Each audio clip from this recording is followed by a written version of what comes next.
I'd like to start to wrap up by telling you something very personal.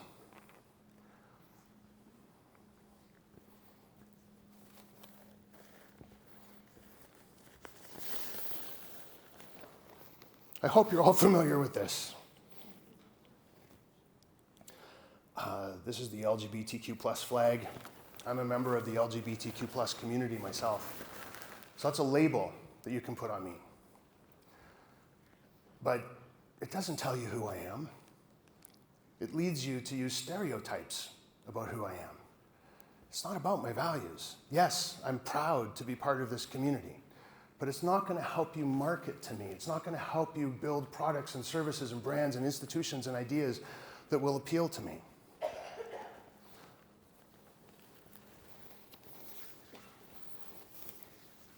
Some of you may not be familiar with this flag. This is the flag of the Métis Nation. I'm also a part of this community. I'm an Indigenous citizen of Canada. My late grandfather, Pettigrew, survived the residential school system. I wouldn't be standing here today. So it's another label. It doesn't tell you who I am on the inside. And if you try and talk to me based on what you think you know about me because of these labels, it's not going to work. We have to get past the stereotypes. Got one more thing to share. I was going to put these on, but I'm holding this clicker, so I'll just put one on. These are my gym gloves. Every day when I'm at home, I go to the gym at the same time. And when I'm there, I meet this group of guys that are always there at the same time. And we're all different ages. I'm the oldest, sure. I think I'm the only gay one. I'm pretty sure I'm the only Métis one. But we have white collar, blue collar. We've got people who are rich. We've got people who are poor. We've got people with all colors of different pigments in their skin. If you look at us based on our demographics, we don't make any sense. Why are we all together? Why does this group mean so much to all of us? What brings us together and binds us is our values of personal growth, health and well-being, friendship, community. That's why we're there and why we're a group. Talk to me based on those values, and you'll be able to get me to do the things that you'd like me to do. One last thought before we go. It's really important for us to think about this from a larger context, a much larger context.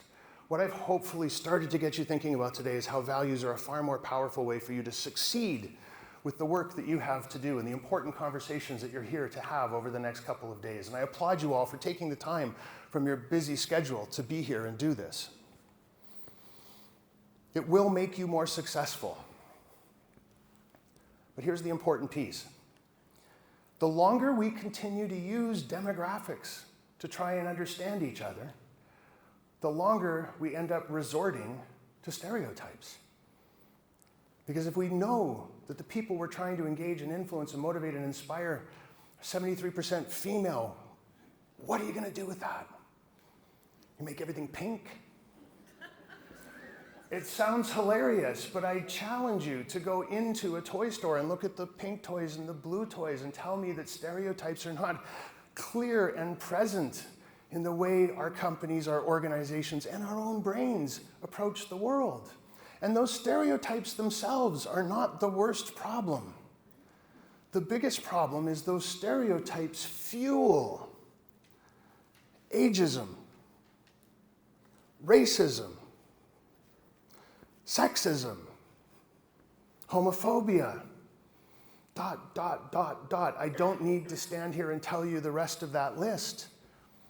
These demographically defined problems that we're grappling with around the world today, and not, in many cases, doing a very good job of. So here's the good news to end on. It's an easy fix, a really easy fix. All we need to do is change the way we look at people. You don't need to build new factories. You don't need to invest in a lot of software. You don't need to go through massive organizational change. You just need to change the way you think about people.